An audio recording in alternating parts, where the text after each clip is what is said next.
Hi అండి, అందరూ ఎలా ఉన్నారు? Welcome to our channel Bhargavi's world. నేనైతే సాటర్డే మార్నింగ్ పల్లవి పెట్టుకొని గుడికి వెళ్ళేసి వచ్చి ఇంకా భోజనం అది చేసి మా అమ్మమ్మ వాళ్ళ ఇంటికి అయితే వెళ్ళానండి. మా అమ్మమ్మ వాళ్ళు ఈరోజు సాటర్డే పళ్ళు పెట్టుకొని సండే మార్నింగ్ మొక్క అయితే విసురుకుంటున్నారనమాట. ఈ పండుగ మీలో ఎంతమంది చేసుకుంటారు అన్నది కమెంట్ చేయండి. ఇది చాలామంది చేసుకుంటారు. మా నాన్నమ్మ వాళ్ళు అయితే ఎప్పుడు చేసుకోలేదండి. మా అమ్మమ్మ వాళ్ళు అయితే ఎవ్రీ ఇయర్ చేసుకుంటారు. ముందు రోజు నైటే మొక్క పెసలు అయితే నానబెడతారు. పెసలు నానబెట్టి మూట కడతారనమాట. అవి అయితే మొలకలు రావాలి. మొలకలు వచ్చిన తర్వాత సెలవిడి అయితే చేసుకుంటారండి. ఇంట్లోని పూజ అంతా అయిపోయిన తర్వాత బయటన పేడ రాసి పేడకి ఉంచి ఆ పేడ రాసిన దాని మీద ముగ్గది వేసుకొని చేసుకుంటారు. పీటది పెట్టుకొని పీట మీద పెసలు, మామిడిపళ్ళు, అరటిపళ్ళు, చెరుకు ముక్కలు అవన్నీ పెట్టుకుంటారనమాట. పెట్టుకొని సూర్యభగవానుడిగా పూజించి పూజ అది చేసుకొని తర్వాత ఇంట్లో ఉన్న ప్రతి ఒక్కరు ఆ పీట చుట్టూ 3 సార్లు తిరిగి ఒక్కొక్కరికి తాంబూలం అయితే ఇస్తారు.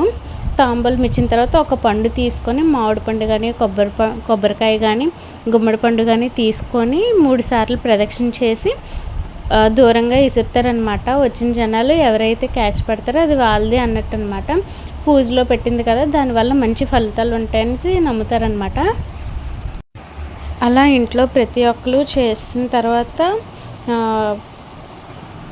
పంచామృతం కూడా కలిపేసి ఉంచుతారనమాట దేవుడికి నైవేద్యంగా. లాస్ట్లో హారతది ఇచ్చేసి పంచామృతం అయితే కలుపుతారండి. ఆ పంచామృతం కొంచెం ఇచ్చి పెసలు అవి అయితే ఇస్తారనమాట వచ్చిన వాళ్ళందరికీ. ఎందుకంటే అందరూ అన్నీ క్యాష్ పట్టలేరు కదా, కొంచెం పెసలు ఇచ్చే కొంచెం పళ్ళు అవి అయితే ఇసురుతారు.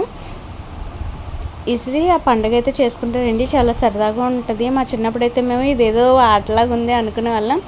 ఇది వచ్చి పిల్లల పండుగ అంటారంటే అండి, నాకు కూడా ఫుల్గా తెలీదు. మీకు ఏమైనా తెలిస్తే కమెంట్ చేయండి. దీన్ని ఈ పీట మీద కాకుండా రుబ్బు రోలు శనకాల మీద కూడా పెడతారంట. మీ సైడ్ ఎలా చేసుకుంటారు? మీ సైడ్ చేసుకోరో నాకైతే తెలియజేయండి. ఈ వైశాఖ మాసం అన్ని సండేస్ కూడా మా అత్త వాళ్ళు అయితే నాన్ వెజ్ తినరండి. ఈ ఫస్ట్ సండే కానీ సెకండ్ సండే కానీ థర్డ్ సండే కానీ ఇలాగ ఎప్పుడైనా మొక్క ఇసురుకుంటారనమాట. మా అమ్మ వాళ్ళ వీధిలో మ్యాక్సిమం అందరూ వేసుకుంటారు మొక్కలు. ఇలాగా ఈ చాలామంది అయితే ఈరోజు వేసుకున్నారు. ఒకళ్ళది అయిపోయిన తర్వాత మా ఇంటికి కూడా రండి మొక్క ఇసురుకోవడానికి అని అంటారు. అలా ఒకళ్ళది అయిపోయిన తర్వాత ఒకళ్ళు అలాగ అందరింటికి వెళ్తారనమాట.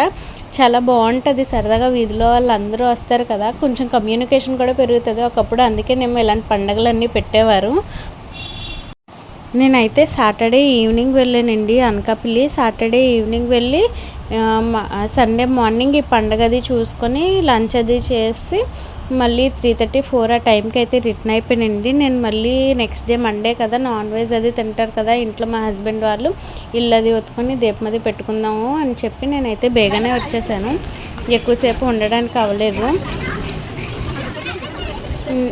నా వీడియోస్ అయితే చాలామందికి రావట్లేదు అని చెప్తున్నారండి. మన సబ్స్క్రైబర్స్ అయితే కొంచెం బాగానే ఉన్నారు కానీ వ్యూస్ అయితే అసలు రావట్లేదు.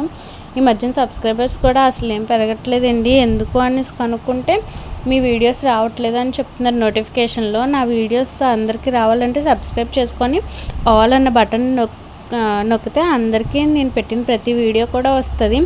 నా ఛానల్లోకి వెళ్ళి అన్ని వీడియోస్ చూడండి. మీకు నచ్చింది అనుకుంటే ఖచ్చితంగా సబ్స్క్రైబ్ చేయండి. Like, share, subscribe and comment. Thanks for watching. Please support me. ఇంకా మేమైతే అందరికీ మొక్కలు అవి ఇచ్చేసిన తర్వాత తాంబూలం అది ఇచ్చేసిన తర్వాత ఇంట్లో వాళ్ళు అలాగా ఫొటోస్ అయితే తీసుకున్నామండి. ఫొటోస్ అవి తీసుకొని ఇంకా దాన్ని అయితే ఆ పీటను అయితే లోపలికి తీసుకొని వచ్చేస్తున్నాయి. ఎందుకంటే అప్పటికి మబ్బులు వేసి ఉరుముతుంది. మేము అనుకున్నాం అనమాట ఇంకా వర్షం పడిపోతుందేమో అని. మా పూజ అయ్యే వరకు కొంచెం వర్షం ఏం